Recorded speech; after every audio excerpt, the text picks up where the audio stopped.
Graça e paz, abençoados. Voltando aqui sobre demônios dos templos. Demônios dos templos, parte 2.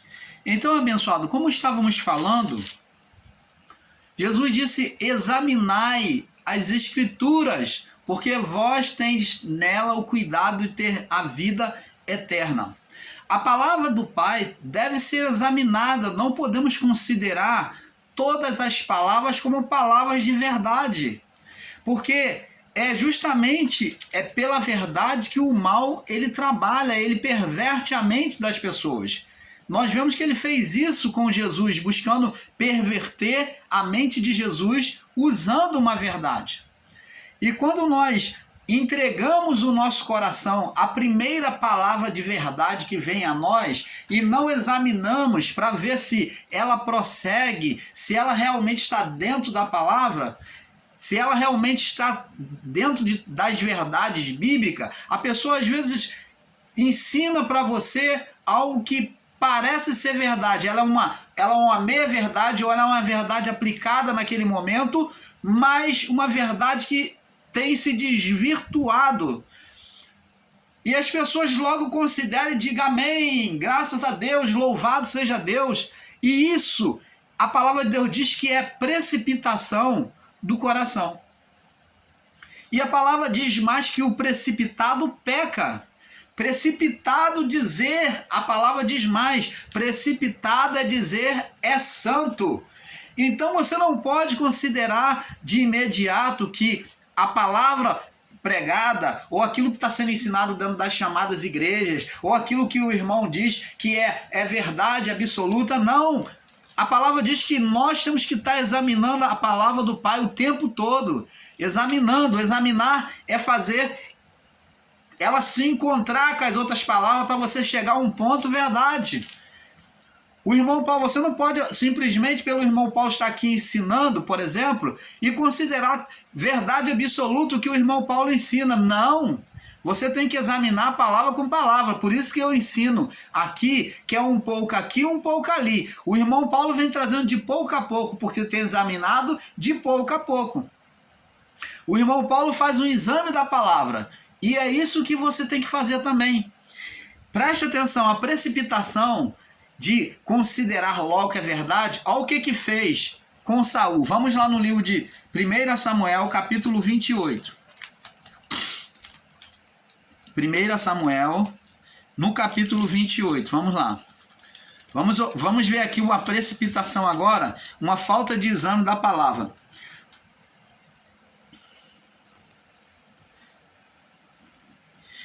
No verso 28, verso 8, diz assim: E Saul se disfarçou e se vestiu e vestiu outras roupas, e foi ter com ele com dois homens, e foi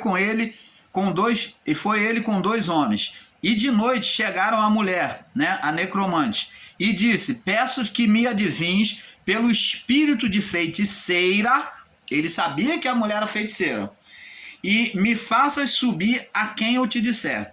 Então a mulher lhe disse: Eis que tu não sabes o que Saul fez, como tem destruído da terra os adivinhos e os encantadores, os feiticeiros, porque pois me armais um laço à minha vida para me fazeres morrer. Então ela falou: olha, você sabe o que Saul fez, por que você está armando um laço para me praticar a feitiçaria e ser pego e ser levado à morte? Então verso 10 diz: Então Saul lhe jurou pelo Senhor. Olha só, ainda fez um juramento em vão, usando o nome de Deus dentro da feitiçaria. Olha a atitude de Saul: Vive o Senhor, que nenhum mal te sucederá por isso.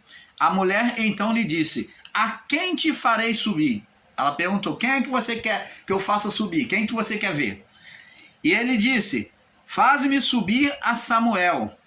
Com quem você quer falar? Ela falou: Com quem você quer falar? Faz-me subir a Samuel. Vendo, pois, a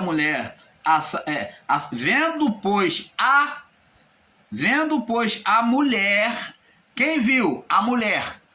Então, na visão dela, espiritual, dominada por demônios, ela viu a Samuel, ela viu uma figura de Samuel, uma imagem, o espírito do engano, e gritou com alta voz, e falou a Saul, dizendo: por que me tens enganado? Pois tu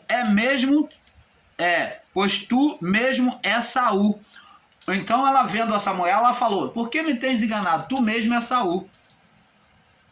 E o rei lhe disse: não temas, o que vês? E a mulher disse a Saul: vejo deuses que sobem da terra. Olha o que essa mulher disse para Saul: vejo deuses que sobem da terra. Presta atenção, amado. Ela estava vendo quantos deuses? Um? Não. No plural, deuses. Dois ou mais. Então está vendo que vejo deuses que sobem da terra. Olha, Deus subir da terra? Deus não é celestial? Como é que ele sobe da terra?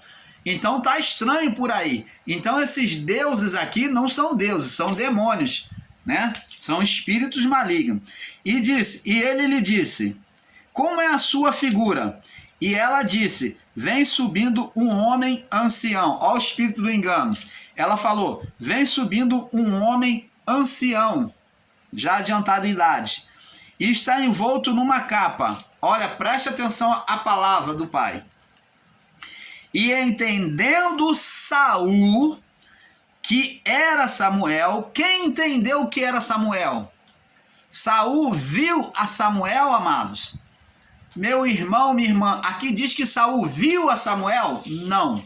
Então, a mulher deu uma descrição, o espírito do engano deu uma descrição por meio daquela mulher e disse que, vejo um ancião envolto numa capa. Como aquela mulher já sabia que Samuel era já ancião, como aquela mulher já sabia que Samuel usava uma capa de profeta, então ela disse, guiada por forças malignas, ela disse: vejo um ancião envolto numa capa.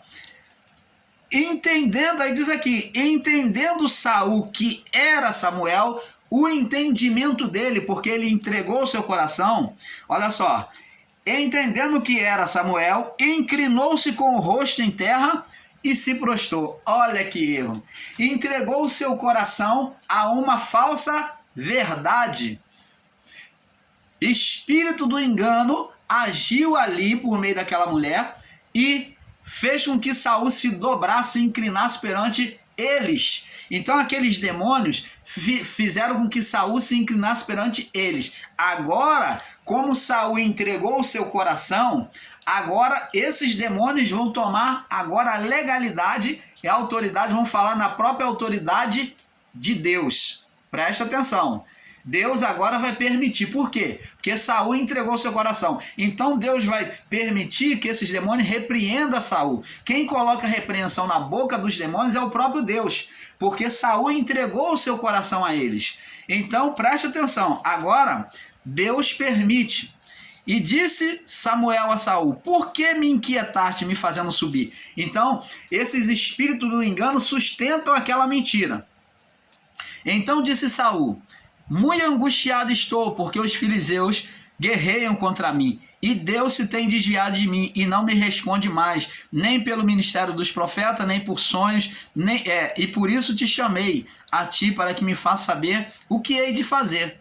Então disse Samuel: por que, pois, me perguntas a mim, visto que o Senhor te tem desamparado, e se tem feito teu inimigo?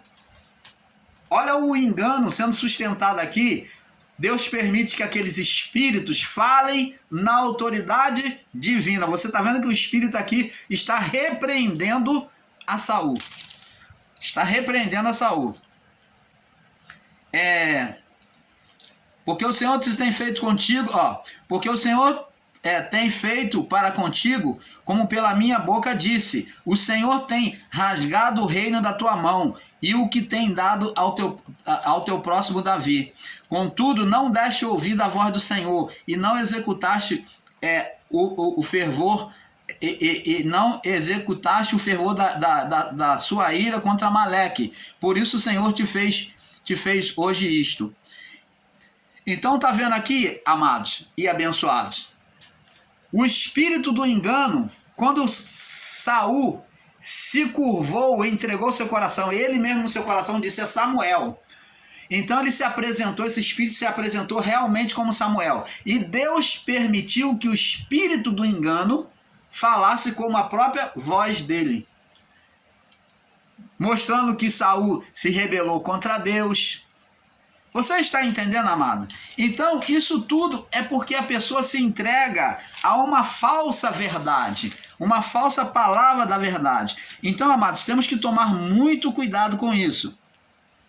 Vamos agora, lá no livro de Marcos, capítulo 2, capítulo 1, nós já lemos, vamos ler de novo. Olha só. Marcos, capítulo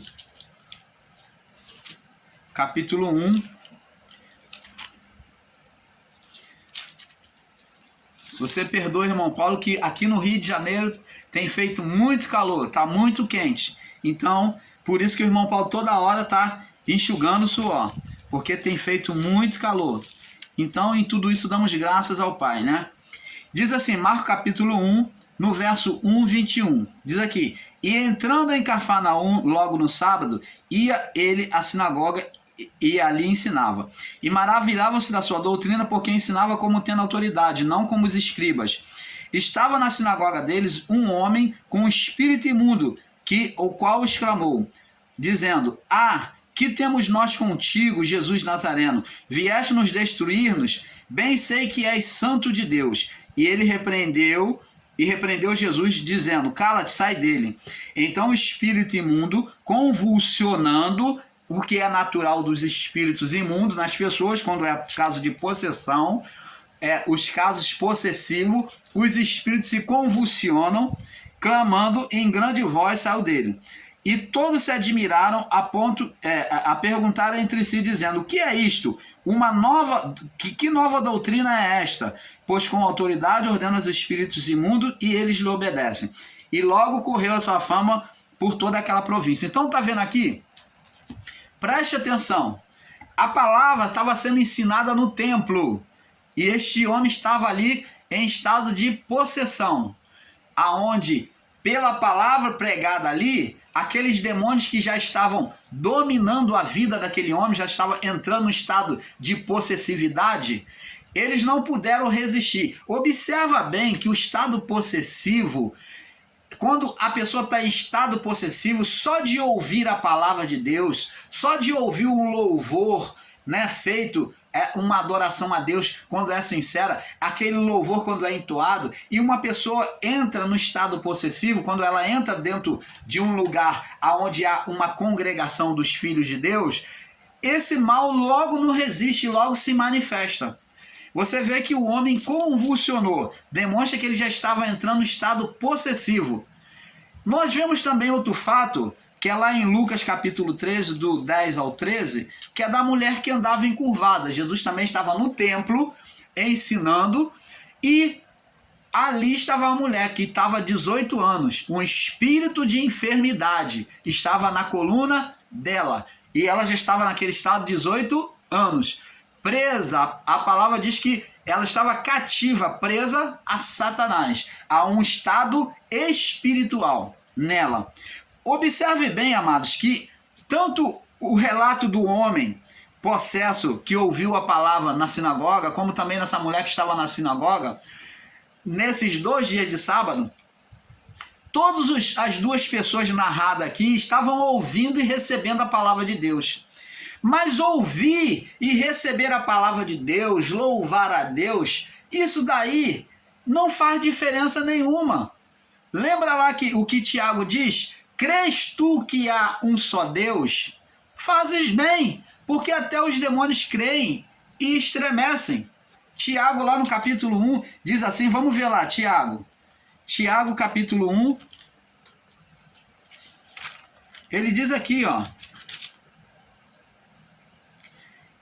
Tiago, capítulo 2, me perdoe, Tiago 2, verso 19. Tu crês que há um só Deus? Fazes bem. Também os demônios creem e estremecem. Então, você está vendo aqui, amados, que ter uma fé assim Isso não incomoda, porque os demônios creem em Deus.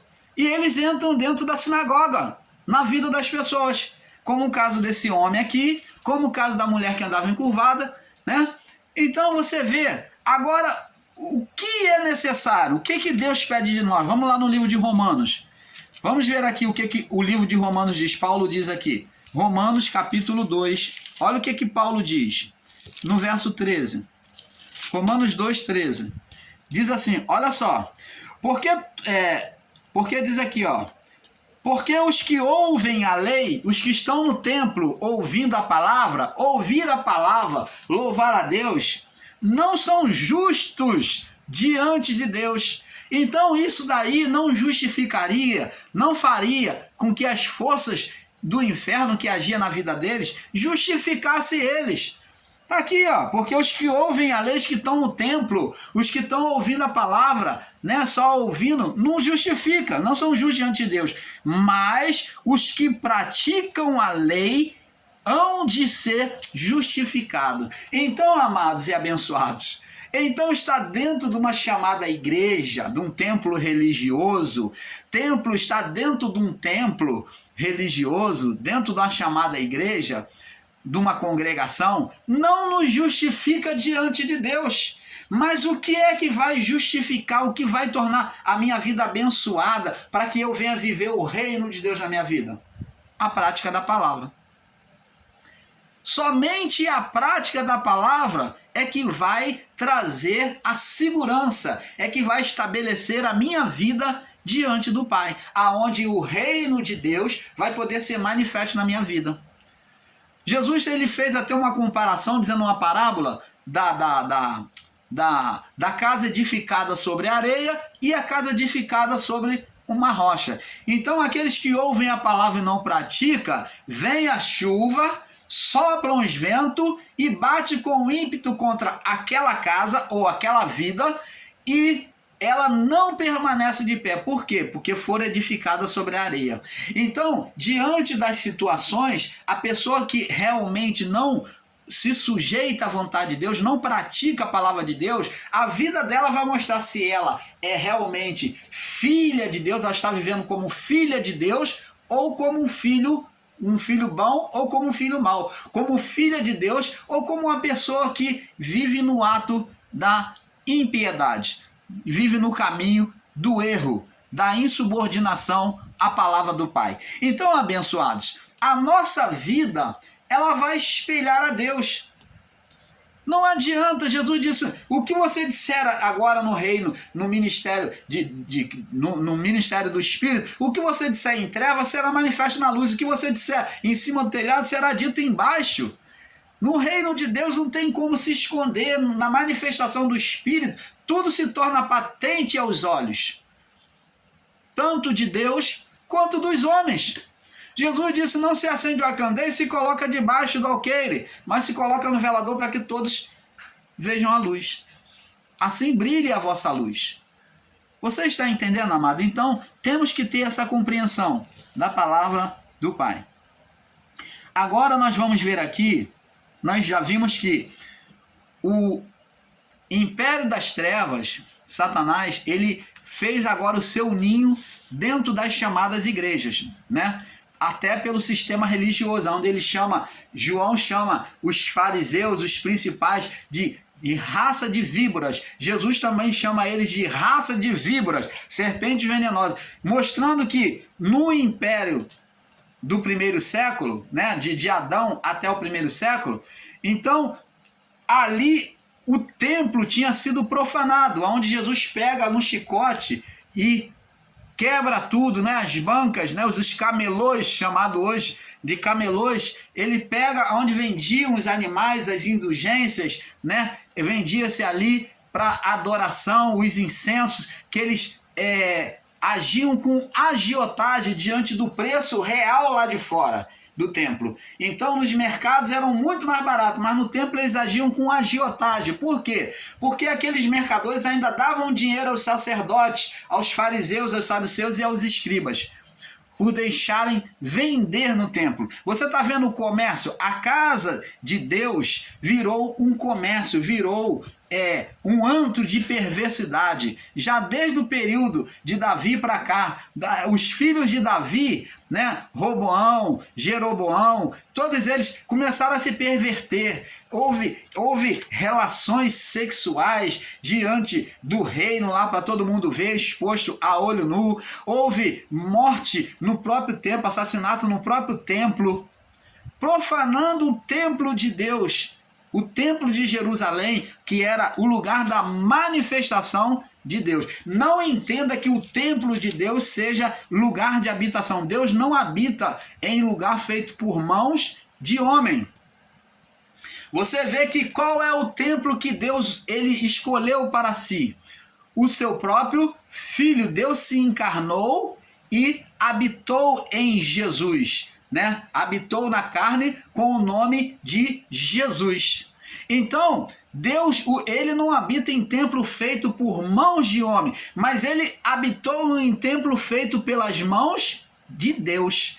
Então o homem foi feito pelas mãos divinas do barro. É esse templo, é esse entendimento que nós temos que ter. Deus, quando Paulo diz que Deus não habita em templo feito por mãos de homem, Paulo está dizendo lá sobre em relação ao Éden, aonde Deus ele manipulou o homem, o barro, para fazer o homem. E é este lugar que a habitação, ele colocou o seu espírito dentro do homem.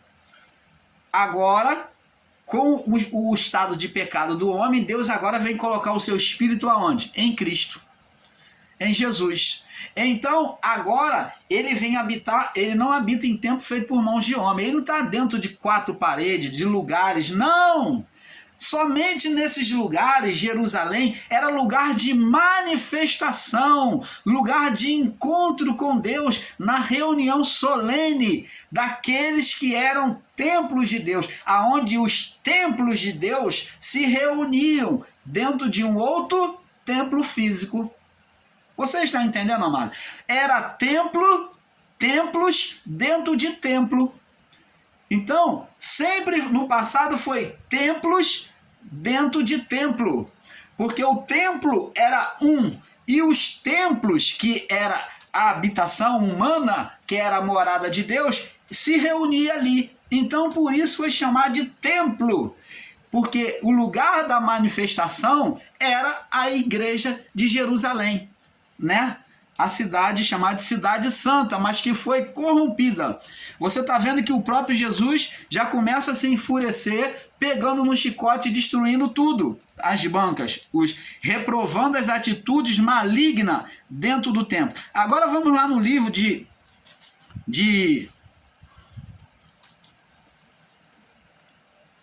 Mateus, capítulo...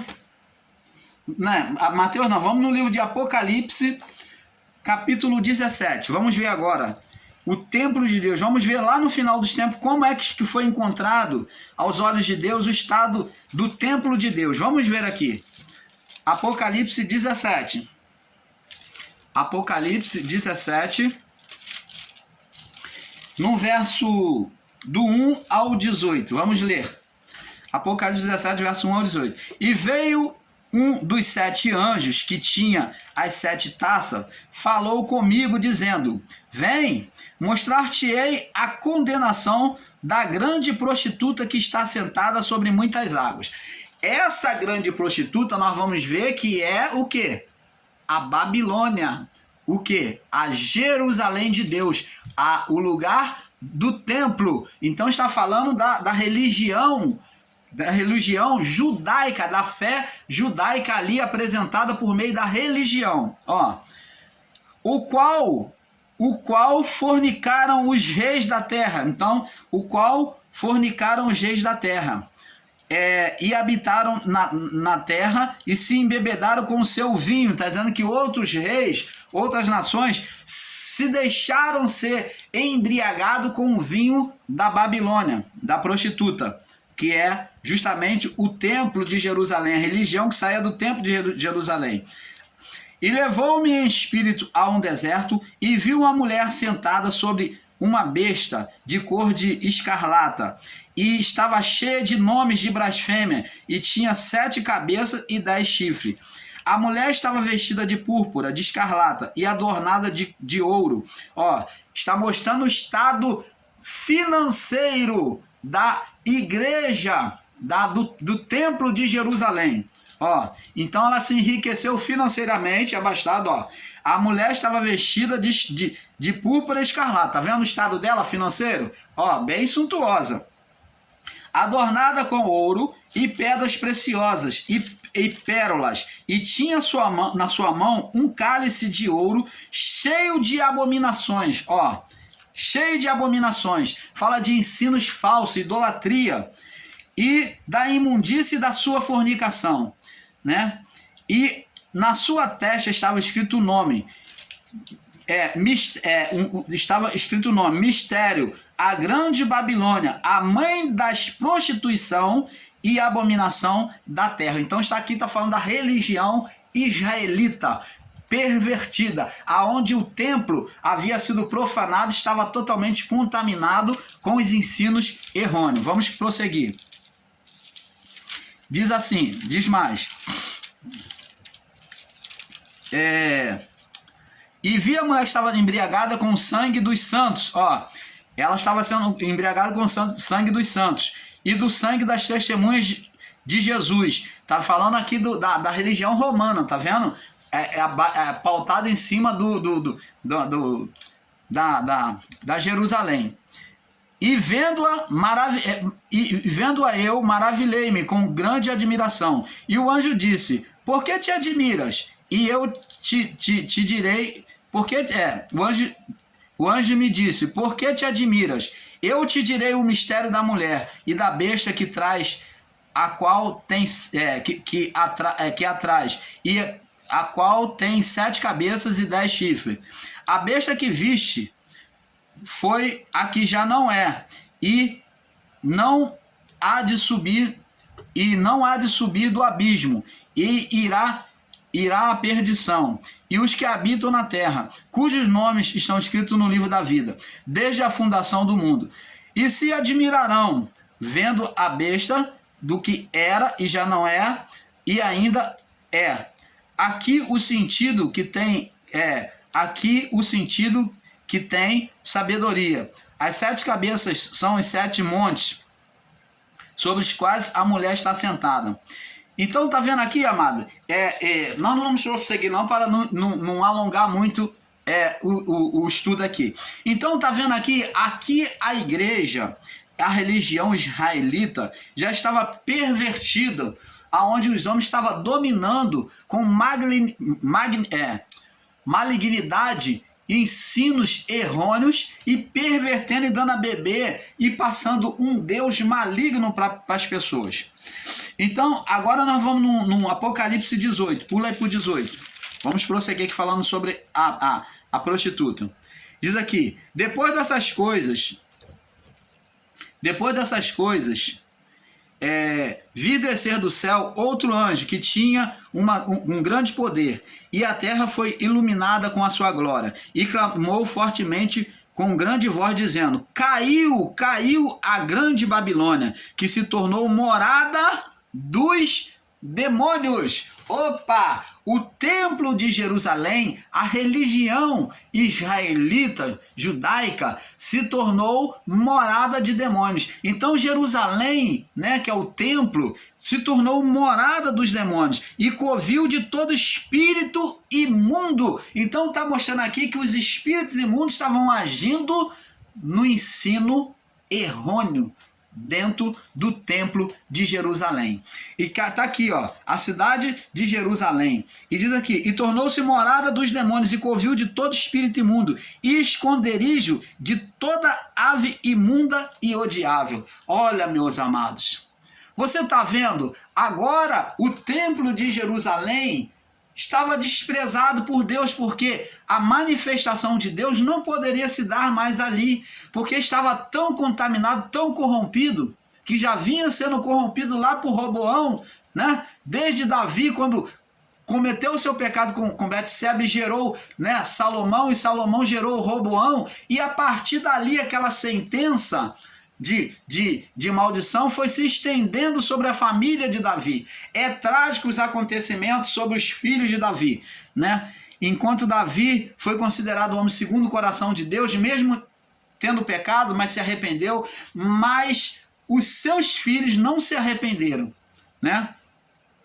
Então ela se tornou morada dos demônios. E diz aqui, ó, porque todas as nações, verso 3, todas as nações beberão do vinho da sua ira e da sua fornicação. Olha, da idolatria. Fornicação é adorar outros deuses, né? É estar entre dois deuses, ser fornicado. Por isso que é considerada de prostituta, porque trai o seu marido. Então ela está com outro marido que não é dela.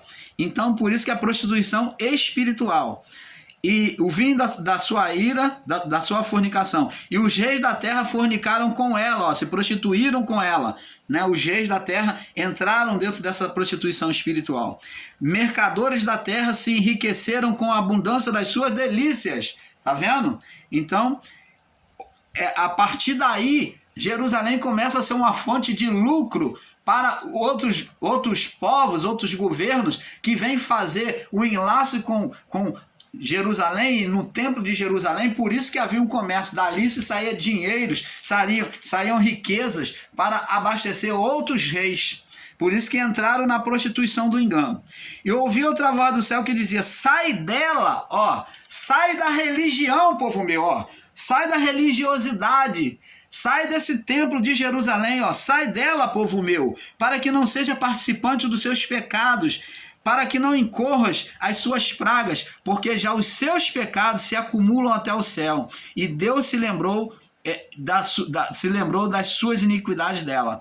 Então, você está vendo aqui, amados, diferente dos ensinos de muitos no sistema religioso que chamam a pessoa para dentro da igreja, aqui no final dos tempos foi retratada a realidade, mostrando para o povo sair da religião, da entrega do coração, de se prostrar diante do templo de Jerusalém, de se aceitar a religião romana que estava sendo ensinada ali, porque estava prostituída, estava justamente condenada aos olhos de Deus. Então Deus ele fala: sai dela, sai fora.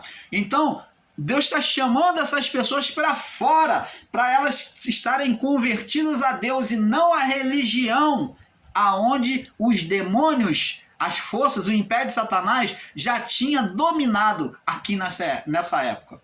Então, abençoados, olha o que diz mais aqui no verso 6.